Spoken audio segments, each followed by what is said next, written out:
একই বই কেন আমাকে বারবার নিতে হলো? এই বিষয়টি জানতে হলে আপনাদের দেখতে হবে আমাদের আজকের এই ভিডিওটি।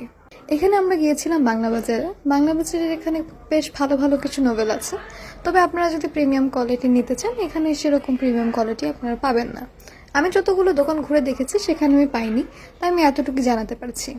তো এখান থেকে আমি যে বইগুলো পারচেস করেছিলাম সেটা হচ্ছে টুইস্টেড সিরিজের হোল বইগুলো, কিন্তু এটার মাঝখানে একটা বই আমাকে দুবার কেনা লেগেছে।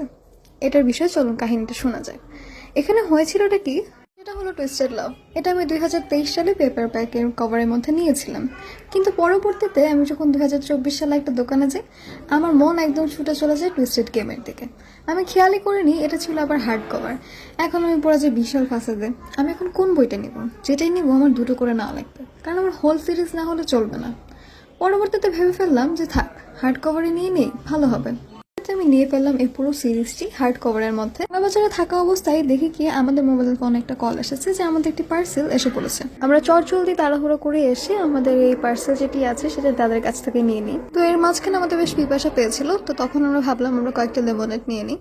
তো ওই সময়টা ছিল কি আসলে না অতিরিক্ত মাত্রায় ঠান্ডা আবার না গরম। এই সময়টিতে হাতের মধ্যে ব্যাগ নিয়ে রাখাটা বেশ কষ্টকর হয়ে যাচ্ছিল, তো আমি ভাবলাম চলো এবার বাসা চলে যাওয়া যাক। তো এখানে আমি মোট 4টা বই অর্ডার করেছিলাম। সেই 4টা বইয়ের আমার টোটাল প্রাইস পড়েছে হচ্ছে 1070 টাকা।